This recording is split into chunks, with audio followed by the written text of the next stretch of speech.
Next item of business is the adoption of the agenda. Is there any additions or deletions? Mr. Chairman, this time I'd like to request that the board add an item B1, presentation of the General Joseph Warren wall panel. And I'll do the introduction and then we'll turn that over to Mr. Johnson. Mr. Chairman, I move that we approve the agenda with the addition as presented. Second. All in favor? Aye.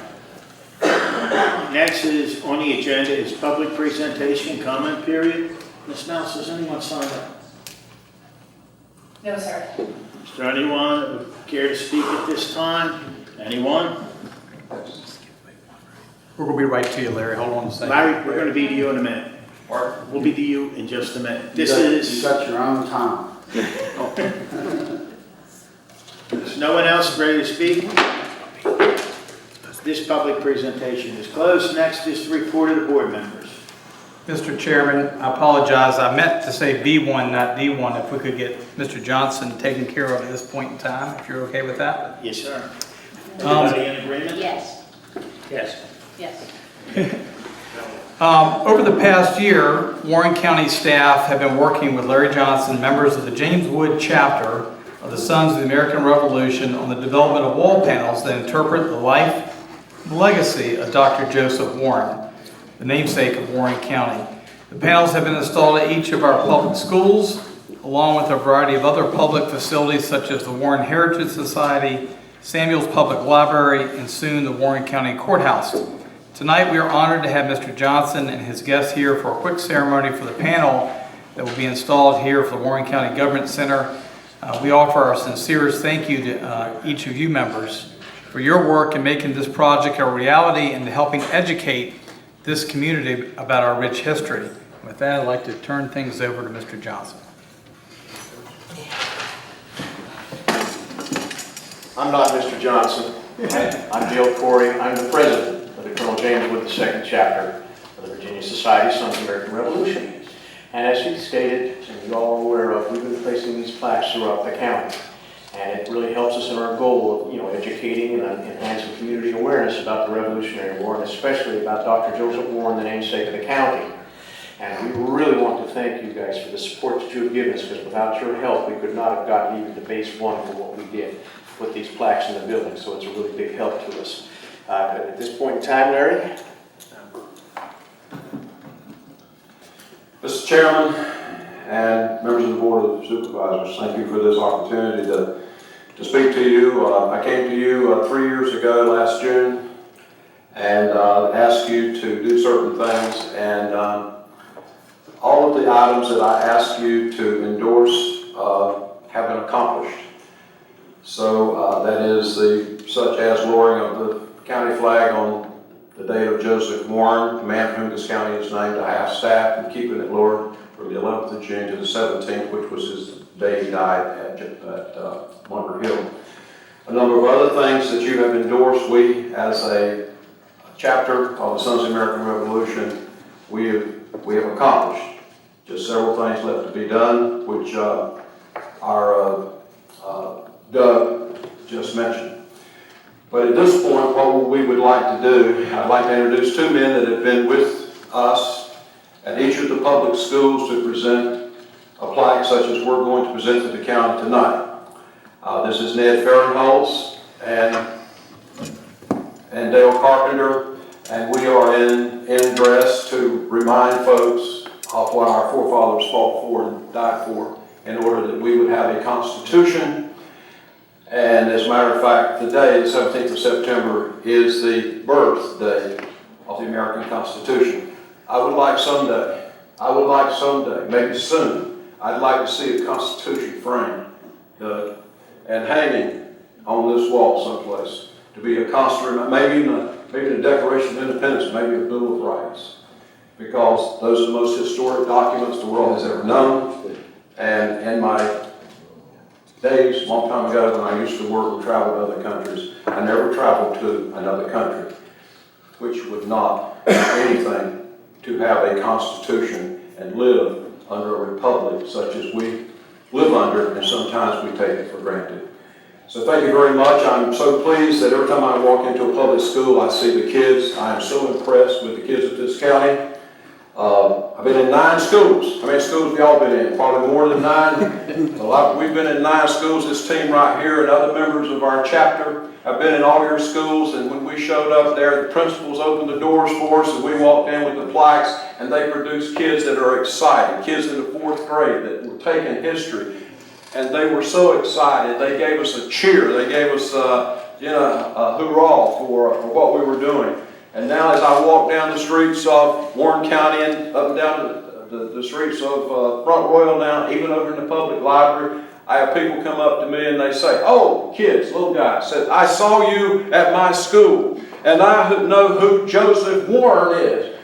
You don't know what that does to my heart, folks. And I'm going to tell you right now, when I first started working on this with you, I don't think anybody hardly knew who this county was named for. So now, anything else to be said? Ned, thank you for going to all of these schools. Dale, who is the convener, a facilitator of the Shenandoah Christian Alliance, has held weekly meetings which we try to generate interest and spirit to do what we're doing. And of course, Dale Corey here, who is the president of this local chapter, James Wood, and I'd like to announce under his leadership last year, we became the outstanding chapter in the Commonwealth of Virginia. We're #1 because of this guy's leadership. So thank you very much.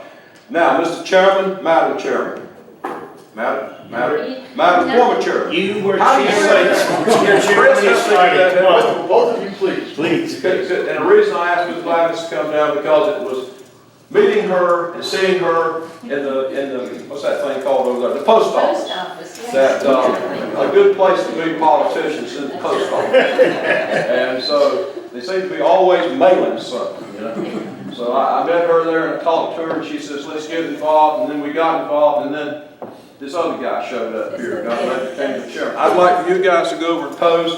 We're now going to present to this Doug. You need to come down here. And anybody else, Doug, you think ought to be here?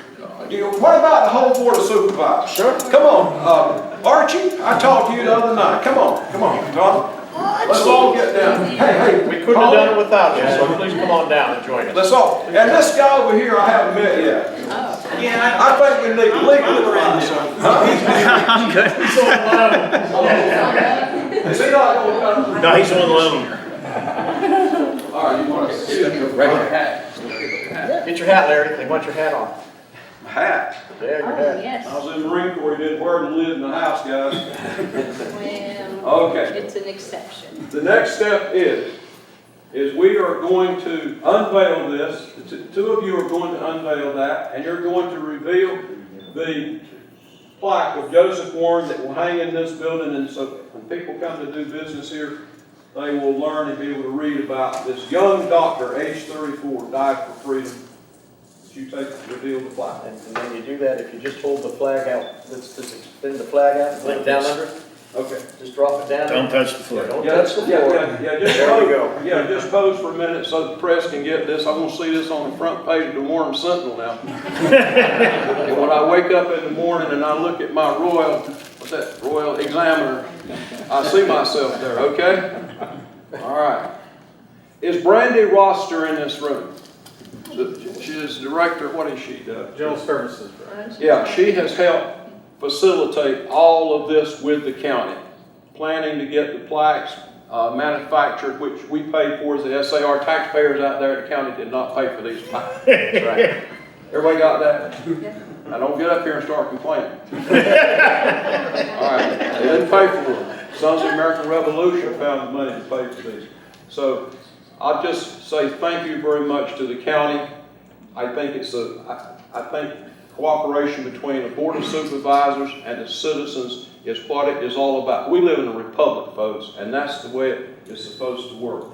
And so every man that you see in this uniform here today, not only are they representing their grandfathers 4 greats or 5 greats ago who fought the American Revolution, each one is a veteran.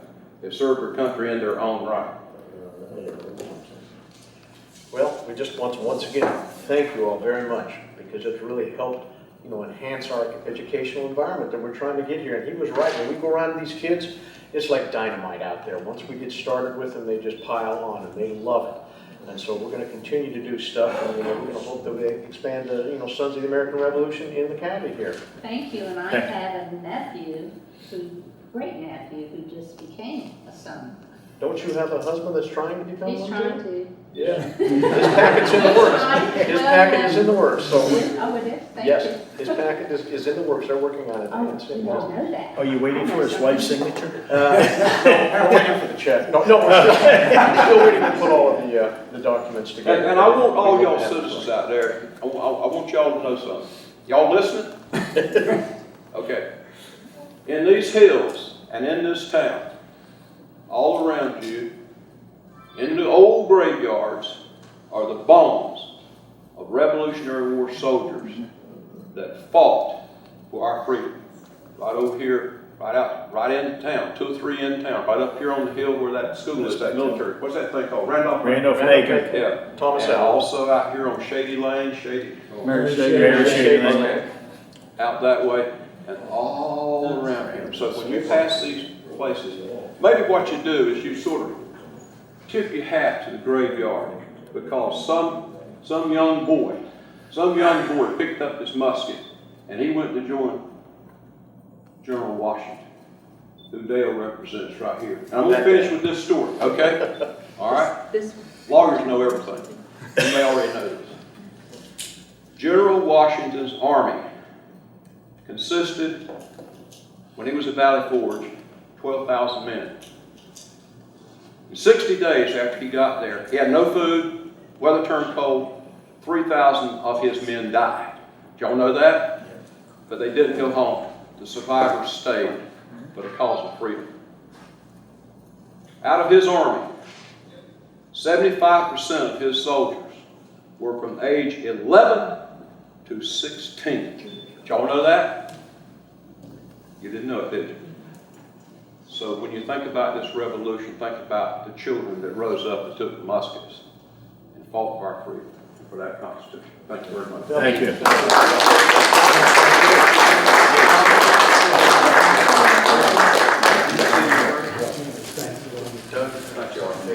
Don't talk too soon. Okay. Thank you. And you can go.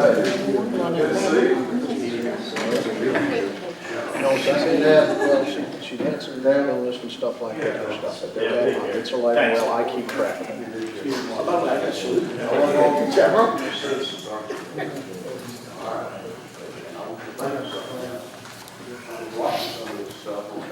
Has it changed?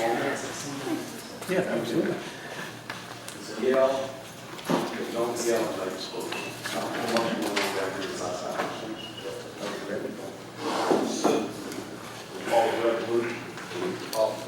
I'm sorry. That's okay. I know you. I am gone now. We're going to have to. It's going on right now. Amen. Next committee report of board members, Mr. Carter. I know. Ms. Gladys.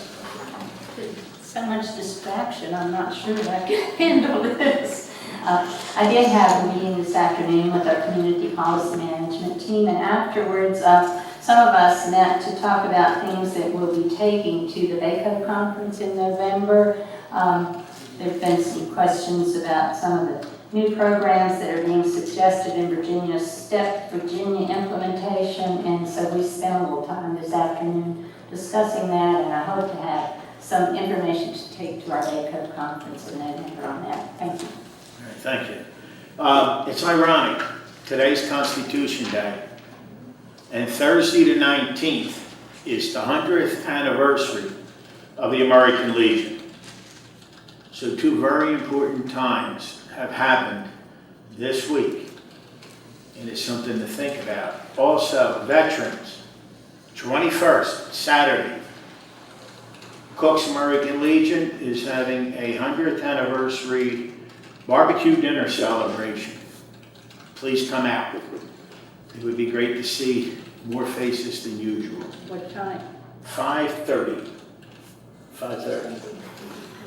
I thought they go on. Mr. Sayre?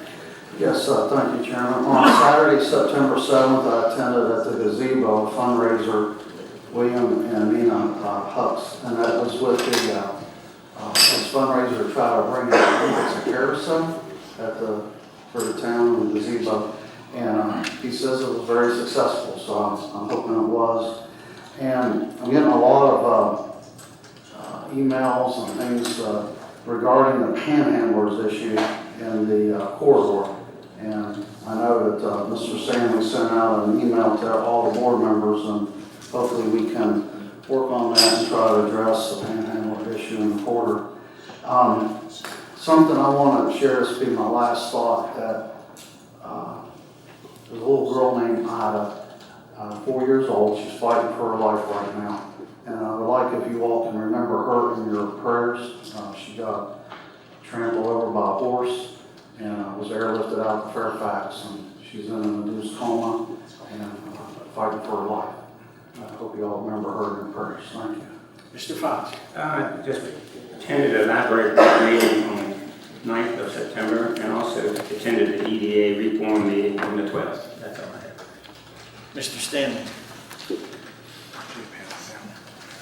Mr. Chairman, members of the board, a few items in my report I want to highlight. The Development Review Committee met on August 28th. The committee discussed projects in the county, including the Marriott Hotel, which is now open for business, the Taco Bell Riverton Commons Shopping Center, which is under construction, the Crooked Run West development, and a building in excess of 50,000 square feet in Route 345-22 corridor. The committee also discussed town projects, including a proposed Sheetz convenience store. That's the Shenandoah Motel there on Shenandoah Avenue. A site plan has been submitted to the town. A proposed Harbor Freight store in the Gateway Plaza.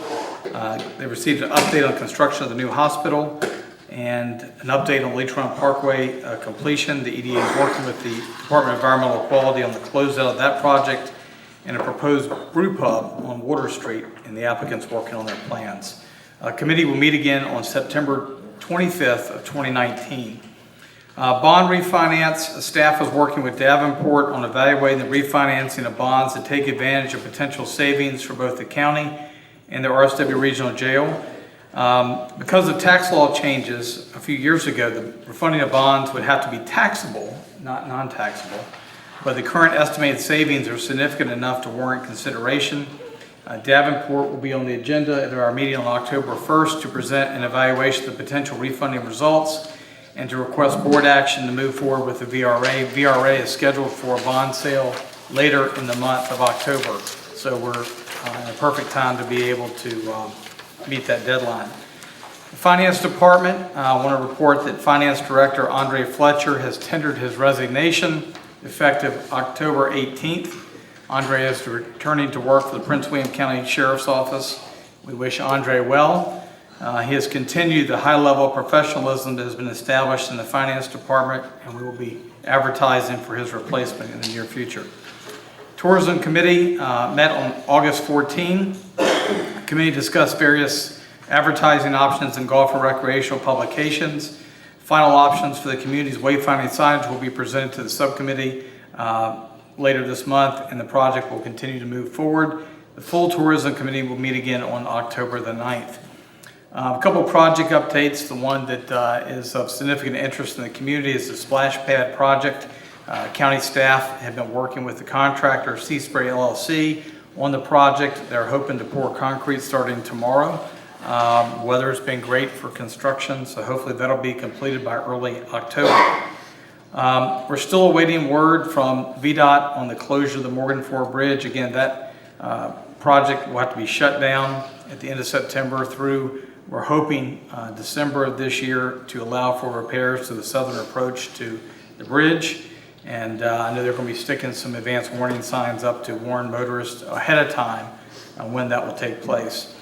Rural Addition revenue sharing projects, the Rocky Lane, Ashby Station, and Tomahawk Way Phase 2 projects are all now completed, as is the secondary road project of the paving of the northern mile of Oregon Hollow Road.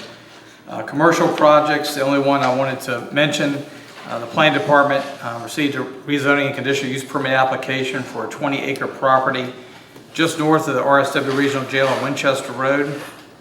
The proposal is for the property to be rezoned to industrial for a 324,000 square foot warehouse and distribution facility.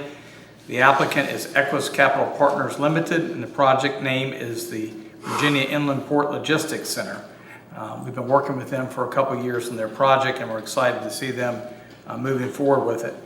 Their application states they'll provide 100 full-time employees over 2 shifts. The applications will be on the September Planning Commission for authorization, which happened last week, and so a public hearing hopefully will be scheduled in October. With that, I'd be happy to answer any questions, Mr. Chairman. Does anyone have any questions for Mr. Stanley?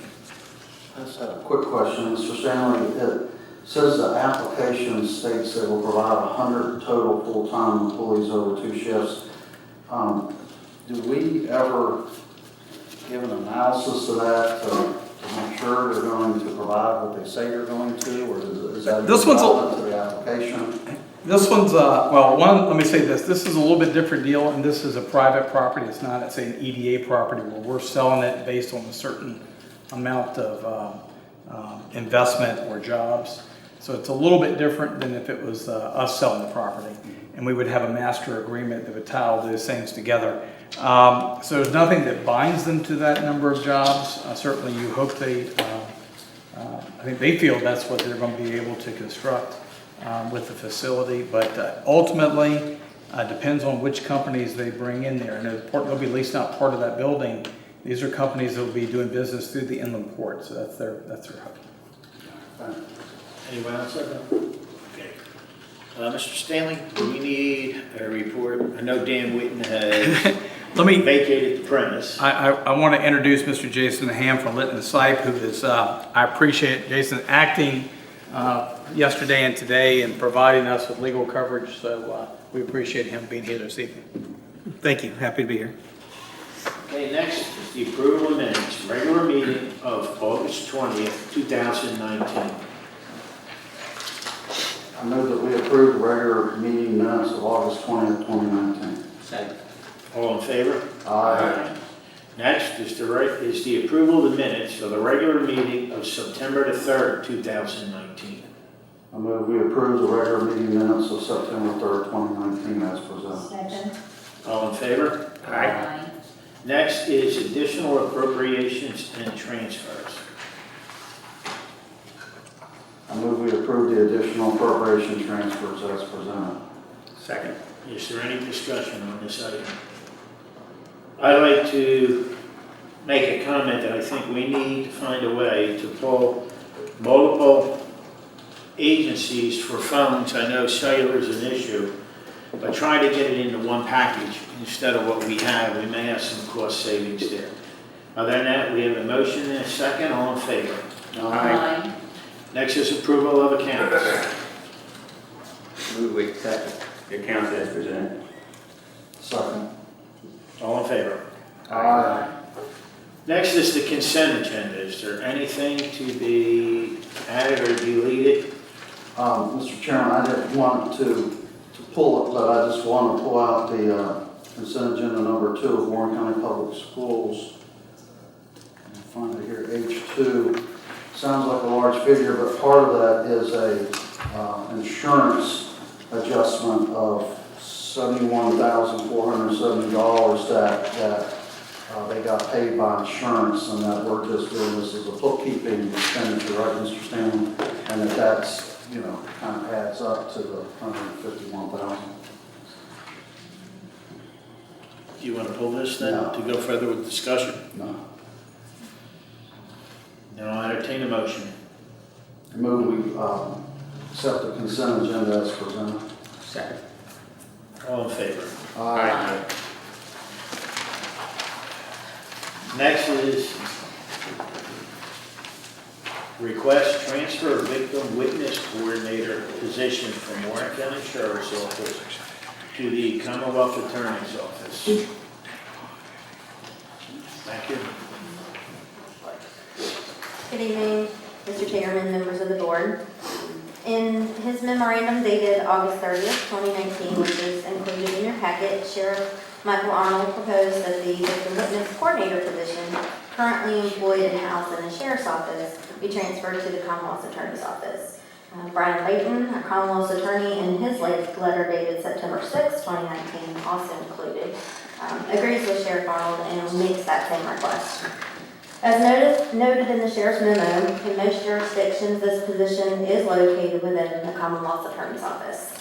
We checked on this ourselves as well. We are located in the Commonwealth's Attorney's Office in Clark, Fauquier, Frederick, Page, and Shenandoah counties, and in the city of Winchester.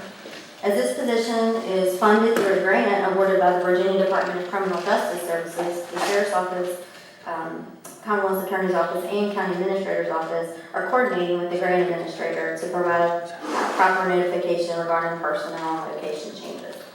We've already done that because the position is currently vacant and you have to notify the administrator within a certain amount of time. The grant is awarded to the county, not to an individual constitutional office, so the project administration remains unchanged. Also, as noticed in Sheriff Arnold's memo, the victim witness coordinator is currently vacant, as the most recent employee in the position resigned in August.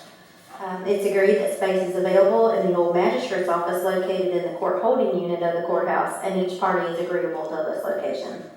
Minimal construction is anticipated, with most items being cosmetic in nature, such as paint and carpet. If approved, advertisement for the vacancy would begin as soon as possible. We wanted to wait until we knew which office would be doing the hiring. And all parties agree that it's a particularly good time to facilitate the move due to the vacancy and the fact that the Commonwealth Attorney's Office would be responsible for hiring of the new employee to fill the position. Happy to answer any questions. Anyone have any questions? And Sheriff Arnold and Mr. Layden are both here if you have questions for either of them. No questions, but I will wholeheartedly support this. Anyone? No comments, then Mr. Motion. Mr. Chairman, I move that the Board of Supervisors approve the transfer of the victim witness coordinator position to the Commonwealth Attorney's Office. Second. Is there any discussion before we move forward? I think it's a good move. I think it's an excellent move. All in favor? Aye. Okay, item J, approval of a compensation plan. Jody, you're here again. Very good. I'm sorry, I apologize. This is a rather lengthy one, a little bit difficult one. As you're aware, PayPoint HR was contracted by the county last fiscal year to perform a comprehensive compensation and classification study for both the county and Warren County Public Schools. Recommendations from the study were presented at the December 18, 2018 Board of Supervisors meeting, and further discussions were held during the FY 2019-2020 budget cycle. Funding in the amount of $300,000 was earmarked for phase 1 of the compensation plan, and it was included in the approved budget for 1920. An implementation proposal was presented and discussed at our board work session of September 3rd, and details of the proposal are included in your documentation in the packet. And they include a schematic list of classes, which is a list of positions in the county's classification system to include the position title, current grade, proposed grade recommended by PayPoint, proposed grade recommended by county staff, and minimum salary comparisons for each grade. Notes were also included in the justification of any difference in grade recommendation between PayPoint and the county. There's also a proposed salary scale, which is simply a spreadsheet that details each grade, which is denoted by numbers 1 through 26, along with the salaries and rates, which detail each salary and rate by step, and they're denoted by letters, A through R. And it corresponds to the schematic list of classes that's included in your packet. And keeps in place the current structure of a scaled system of grades and steps. There's also a listing of positions that were identified as being substantially below market, and then an employee listings and spreadsheets with the recommendations and cost estimates of the specified salary and or hourly rate information. Those listings are divided between our full-time employees, part-time employees, and Department of Social Services employees. On those listings, the estimates include the column, which were entitled Recommend to Fit the Proposed Scale. And it does include a recommendation for all employees with the exception of DSS employees on that first one, to be placed on the proposed scale at the salary or hourly rate that corresponds closest to the recommended grade placement. If a current salary or rate was identified as being below the minimum starting salary on the newly proposed grade, that salary or rate was placed at that minimum starting scale with no additional increase. Then there was an additional estimate, which was a recommendation to a pay band with a 25% recommended implementation by pay point for below market positions. So it included estimates for employees to be placed on a band, not a step, and then giving 1/4, 25% of the recommended increase for those positions that were identified as being substantially below market. So I do want to point out that DSS employees, social services employees, they have a state mandated salary scale. So only recommendations for substantially below market positions can be included. We can't change social services salary scale. Additionally, please note there were certain law enforcement positions that are identified on the listing as not scale. There was no salary change recommended for those positions because the proposed starting salaries remained slightly lower than our current starting salaries. That was a pay point recommendation. However, the county's our staff recommendation was that we not move backwards in the recruitment and retention of these highly competitive positions, and that we utilize our current starting salaries for those positions until such time that compensation reaches those figures. But for those positions, we are recommending that you if they're above, that they stay where they're at.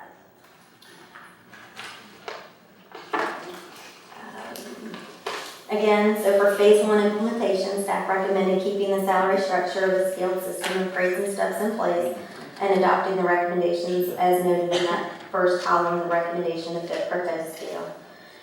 We recognize this is a minimum starting point, and it does affect the vast majority of our employees, albeit slightly in some cases and more robust in others, instead of focusing at this point on just one particular group. Though our understanding of the implementation of the public school system is that their choice was to focus on a particular group, for example, teachers with X amount of years of service, our recommendation was made to touch as many employees as possible because of uncertainty with future years' implementation.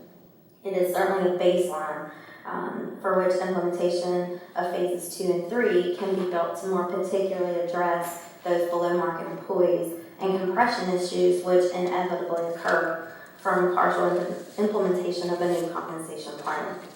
And compression, that's the situation that occurs when there's only a small difference in pay between employees regardless of their skills, experience, and service. And it's something that we've experienced even recently. When the current compensation plan that we're on, it was last implemented in 2013. We were basically only able to implement a phase 1 of that. So you have compression issues that lead to the need to update the plan more often, earlier than we maybe would have had to do otherwise. So it's critical for future success to be able to move forward with future phases. We put together some current estimated costs, which include benefits, for the implementation of phase 1, which, the picture in town, looking at the number today, or last week, is just over $321,000. Again, note that this estimate is based on current staffing and it's a fluid number. With the anticipated staffing changes, attrition, that are expected this year, particularly in constitutional offices, staff anticipates savings that will keep the funding well within the $300,000 range. Please note that though there'll be savings in this fiscal year due to implementation being requested effective October 1st, we remain cognizant of the cost moving forward into the next fiscal year and make those recommendations accordingly. Because once you fund those positions, that's what you have moving forward. It's certainly not easy. We can't make all employees happy, but we're very cognizant of your fiscal limitations. So no additional funding is requested, and it's been included in the approved budget for 1920. I'm happy to answer any questions. Does anyone have any questions or comments? Jody? Perhaps just one. Go ahead, Mr. Fox. The starting salaries, how are we compared to the surrounding counties? Well, that's what the market, I've identified, and I think it's noted on the key. There are some positions that are below. Many of those positions, when you look at the spreadsheet with the listings, those positions that are highlighted were identified as below market. And our target was to be in about a 60% range, which is about where we rank in our region. Jerry, I compliment you on what you've done putting this together. People see what looks like an increase, but they don't realize this is actually cost avoidance. There's a major cost to hiring and bringing somebody in new. Many times you have to bump the salary to get them. And then there's a learning curve, which cuts down on the efficiency of everybody else that's on the training. So I tip my hat to you, because this is a lot of work and it's very thorough. Thank you. A lot to take in, I realize. I have one question for you. I think we talked about the work session and all, and you already said we budgeted in this current budget year $300,000 in anticipation of this. And with some of the changes, it looks like it's more like $321,000. What about the VRS? What about the That's work included. It is included That now. is included, yes. I didn't think that was the case when we talked about it first. We went back and reworked all the numbers and made sure we got that included and put as much, up-to-date information. Staff changes sometimes daily. So that number was there at the work session? Was That- included? No. We went back and included the benefit number on top. Okay. Because I thought the 321 was what you talked about at that work session. We had 300,000, there's going to be more than that. That was no. We went back and looked at the benefit number. So there were some adjustments, there were some positions that had changed, but we went back in. And again, 2 position changes can affect your number. That number can be different if Sheriff Arnold has a resignation tomorrow. It depends on, sorry to pick on you, just you have the biggest department. So, or if Chief maybe has a firefighter resign. It's a fluid number with staffing changes. It was 228 before without the benefits included, just the salary piece. So again, rerunning the numbers. And so this, Jody, I was in your office today. This is an accurate pictorial of the current salaries of the positions. And I asked you about I just know sometimes we go through the budget. I've had some questions about, say, for example, administrators in the school system. There's a number of them, and some people have wondered, who it is making what type of income as administrator.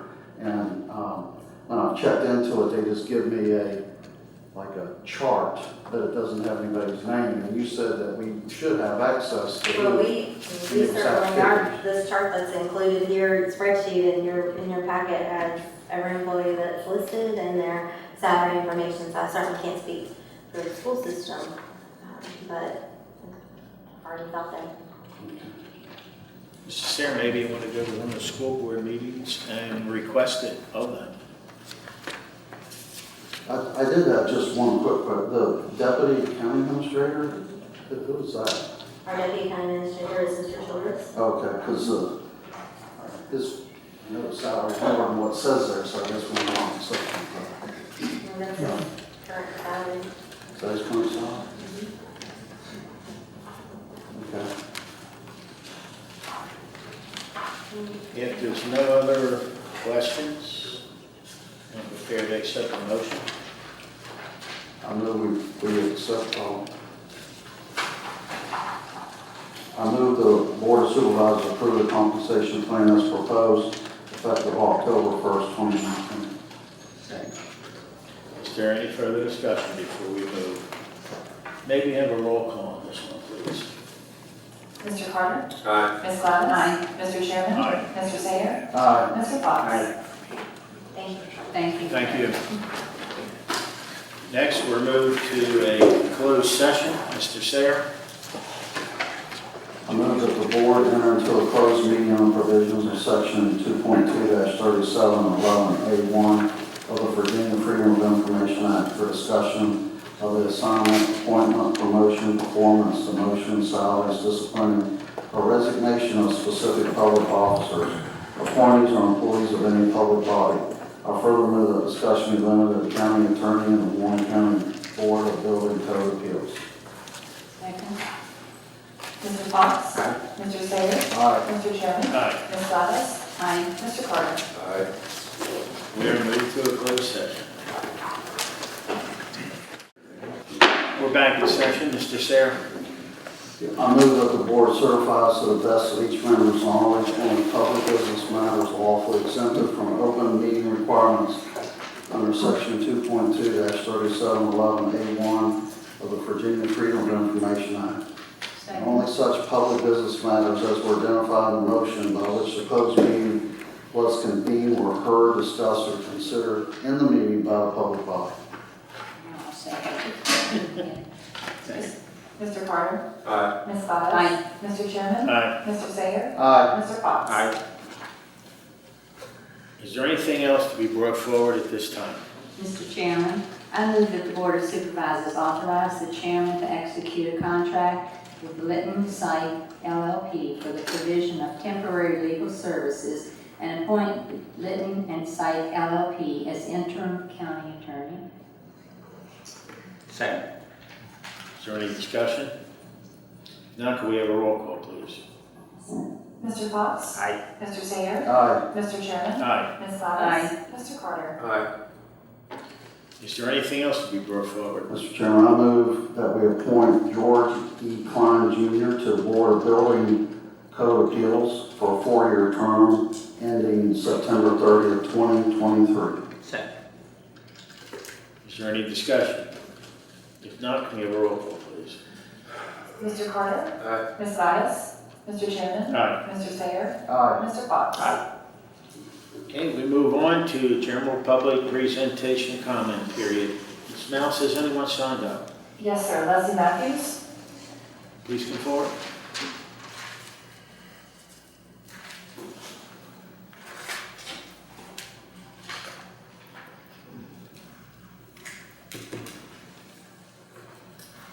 Good evening. Before I address my concerns, I just wanted to say it was a real pleasure to have the Sons of the Revolution here, especially on the Constitution Day. That was a real nice thing.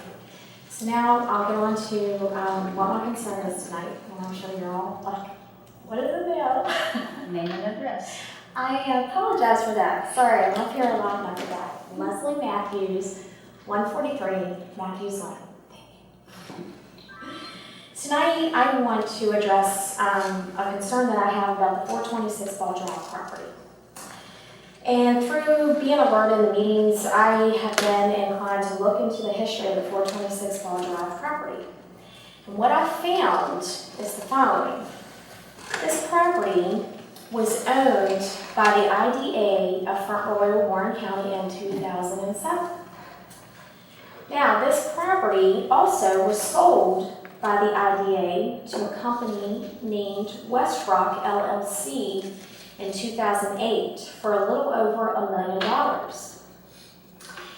And the other thing that I found very peculiar was when I was going through the tax records was from 2008 to 2018 for this company, West Rock LLC, their tax bills were being mailed to 400D Kendrick Lane, Front Royal, which is our EDA office. Now, these tax bills averaged between $24,000 and $36,000 a year during that 10-year period. So then on January 16th of 18, this board, Mr. Carter, Mr. Fox, Mrs. Glavis, Mr. Murray, and Mr. Sayre, all 5 of you, unanimously approved a resolution to approve the EDA's purchase of this property back from the West Rock LLC in the amount of $5.3 million. This property is owned by the EDA, but all of you that I'm speaking to agreed to support the purchase by the funding of our debt service. Now this property, it's crazy, but anyway, this property is costing the Front Royal Warren County taxpayers $22,450.41 a month. And this property still remains empty. So I'm asking you, all of you on the board, why would you all approve to purchase a piece of property for $5.3 million when the county doesn't even own it? It remains empty all the while y'all are wasting all of the county taxpayers' money. And why would you purchase this property off of another business who decided to leave Front Royal when there was no one to fill the space? It doesn't sound right. This company, to me, should have sat on their loss rather than the town and the county taxpayers sitting on this loss. So none of this really makes any sense to me, guys. So I'm just raising this to you because there's like a lot of red flags about this property, and it continues to cost the county taxpayers all this money every month, and all of you unanimously voted to approve it. Thank you. Is there anyone else to sign up? Is there anyone else who would care to speak? Is there anyone else that would care to speak at this time? I was just wondering if you would answer that at the joint meeting we had, I I can answer it, best I can. Whenever the EDA came to us for this building, we had a model that we used. I think that was the old North American housing property. I guess when the housing market went bust, they were getting to move out, and the EDA had a potential business to move in there. And I think the county did purchase it, pay the debt service, but the business that came in there, they was like a lease purchase type of thing, and they lasted for 3 years, and they agreed to pay the debt service, I believe, insurance costs, the taxes, so it was really nothing that was out of pocket. And 3 years later, that business came and located there permanently. I believe that's Dulles Industries. Prior to that, the old Pintab building, I believe they got bought by another notebook paper company, and that building was sitting there. I forget how big that building was. But supposedly, well, that was purchased, I think, by a group out of Winchester. And supposedly, the previous director of the EDA had an interested party that was going to come there and provide a good number of jobs. And there was a lack of communication. By the time the director got a hold of the owners of that building, they had already leased it for a warehouse, which may be 2 or 3 jobs. So we took that into account as far as do we move forward and purchase that property. And at that time, we were told that there was a business lined up. They made furniture, they hired veterans, and they weren't going to take the whole building, but they were going to take a good portion of it.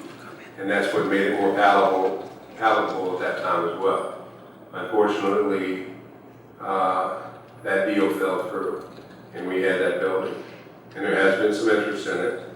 But again, there's nobody here more than I or the rest of this board would like to get that off our books, off the EDA's books, and bring in a good business that's going to provide good paying jobs for the community and the benefit. And I believe the EDA has had some interested parties, and they're still trying to vet those businesses and trying to determine what is best in the long run. Is it a warehouse with 2 employees, or is it a potential business that's going to provide 100 jobs and $50,000 apiece and benefits and all those things? So that's the answer to your puzzlement, and that's all I have. Thank you. Is that satisfactory? One more call. Does anyone else care to come up and speak at this time? If not, we're adjourned.